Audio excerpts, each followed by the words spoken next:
Senior journalist Kommineni Srinivasarao గారు కూడా join అవుతున్నారు. ఒక్కసారి ఆయనతో కూడా మాట్లాడదాం. నమస్కారం కొమ్మినేని గారు. సార్వత్రిక షెడ్యూల్ రేపు మధ్యాహ్నం 3 o'clockకి రిలీజ్ అవుతుందని చెప్తున్నారు.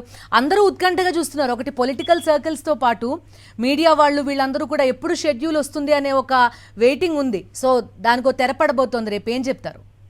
అంటే నిజానికి గతసారి మార్చి 10వ తారీఖు కల్లా ఈ షెడ్యూల్ విడుదలైంది. కానీ ఈసారి వారం రోజులు, దాదాపు వారం రోజులు, 6 రోజులు అయితే 10 కూడా వేసుకుంటే వారం రోజులు డిలే అయింది.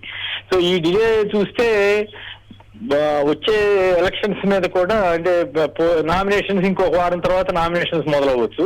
అక్కడి నుంచి 21 రోజుల్లో ప్రక్రియ పూర్తవుతుంది ప్రతి రాష్ట్రంలో కానీ ఆయా దశల వారీగా. మరి ఈసారి ఎన్ని దశల్లో ఈ ఎన్నికలు నిర్వహిస్తారు ఏమిటి అనే దాని మీద కూడా కొంత ఆసక్తి ఏర్పడింది. ఎందుకంటే వేసవకాలం, ఇవన్నీ సాధ్యమైనంత వరకు తక్కువ దశల్లో పూర్తి చేయగలిగితే బాగుంటుంది. కానీ అసలు అన్ని ఎన్నికల కమిషన్ లోనే రాజకీయాలు, గొడవ, ఇవన్నీ ఒక ఆయన రాజీనామా చేయటం, ఒక ఆయన రిటైర్ అవటం, కొత్త వాళ్ళ కోసం ఆగటం, ఇదంతా కొంచెం కన్ఫ్యూజన్ అయితే ఉంది.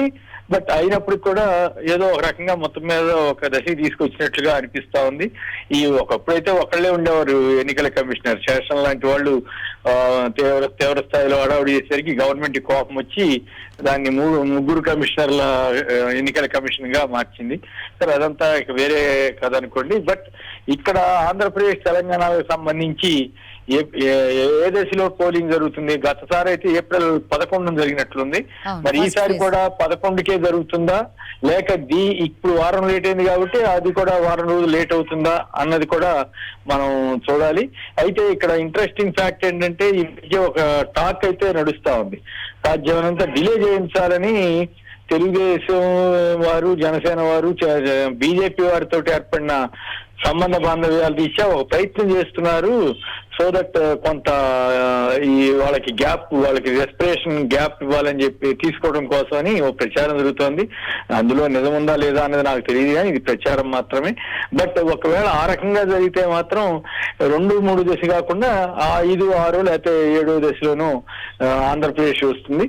పద్ధతి ప్రకారం అయితే మొదటి 2 దశల్లోనే జరిగిపోయే అవకాశం ఉంది. ఎందుకంటే ప్రశాంతంగా ఉన్న ప్రాంతాలకి జనరల్గా ప్రాధాన్యత ఇస్తారు. ప్లస్ రాష్ట్ర అసెంబ్లీ ఎన్నికలు కూడా ఇక్కడ ఉన్నాయి కాబట్టి ముందుగా 2 పార్లమెంటు ఇది కలిపి నడిపేస్తే అప్పుడు వెసులుబాటుగా ఉంటుంది అధికారిక వ్యవస్థకి, వాటికి కూడా. సో మొత్తం మీద చివరికి అయితే ఓవరాల్ గా చూస్తే తిరిగి మే 30 నాటికే, మే 23కి కిందసారి రిజల్ట్స్ వచ్చాయి. ఈసారి కూడా ఇన్స్ట్రుమెంట్స్ అదే ప్రాంతంలో వస్తాయని ఎక్స్పెక్ట్ చేయొచ్చు. మే 30 నాటికి కొత్త ప్రభుత్వాలు, కొత్త ఇవన్నీ కూడా వచ్చే అవకాశం ఉంది. అయితే ఆంధ్రప్రదేశ్ సంబంధించినంత వరకు రాజకీయ పార్టీలు దాదాపు సంసిద్ధమైపోయాయి. ఇంకా తెలంగాణలోనే ఈ ఫిరాయింపులు, హడావుడి ఎక్కువ నడుస్తా ఉంది కాబట్టి కొంత తేలకపోయినా ఏపీ ముఖ్యమంత్రి జగన్మోహన్ రెడ్డి గారు వైఎస్ఆర్ కాంగ్రెస్ అభ్యర్థులను రేపు అనౌన్స్ చేయబోతున్నారు.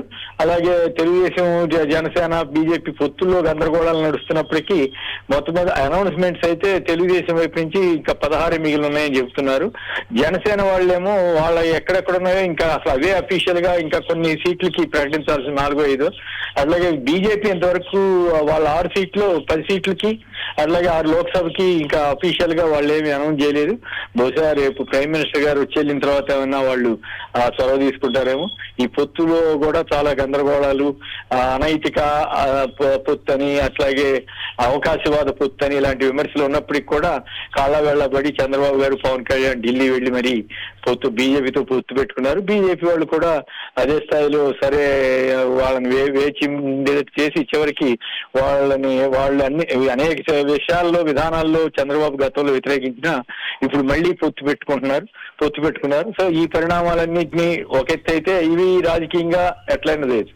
కానీ కేంద్ర యంత్రాంగాన్ని, అలాగే ఎన్నికల కమిషన్ యంత్రాంగాన్ని ప్రభావితం చేయాలని చంద్రబాబు గారు ప్రయత్నం చేయిస్తే మాత్రం అది చాలా తీవ్రమైనటువంటి విమర్శలకు దారితీస్తుంది, పరిణామాలకు దారితీస్తుంది. ఖచ్చితంగా వైసీపీ ఎదుర్కొంటుంది. ఈ ఎన్నికల షెడ్యూల్ పద్ధతిగా నడిచిపోతే ఓకే, అభ్యంతరం లేదు. కానీ బట్ దాంట్లో కూడా తన వ్యవస్థల్లో తనకున్నటువంటి పలుకుబడి వీటిని ఉపయోగించుకుంటే మాత్రం అది ప్రజాస్వామ్య ప్రక్రియని అపహాస్యం చేసినట్లే అయ్యే అవకాశం ఉంది. ఓవరాల్ గా అయితే ఆంధ్రప్రదేశ్ లో అన్ని రాజకీయ పార్టీలు యుద్ధానికి సన్నద్ధంగా ఉన్నట్లే లెక్క. బట్ కొన్ని ఇబ్బందులు ఉన్నప్పటికీ కూడా బట్ ఓవరాల్ గా వీళ్ళల్లో జగన్మోహన్ రెడ్డి గారు అయితే దాదాపు యుద్ధాన్ని ఆల్రెడీ స్టార్ట్ చేశారు. ఆయన పేదలకు సంపన్నులకు మధ్య పెత్తందారులకు మధ్య పోరాటం అంటూ ఇప్పటికే జనంలో తీసుకెళ్లారు. ఇక ఎన్నికలే జరగటమే ఆలస్యం అని అనుకోవాలి. ఓకే అండి, థ్యాంక్ యూ కొమ్మినేని శ్రీనివాసరావు గారు ఫోన్ లైన్ లోకి వచ్చిన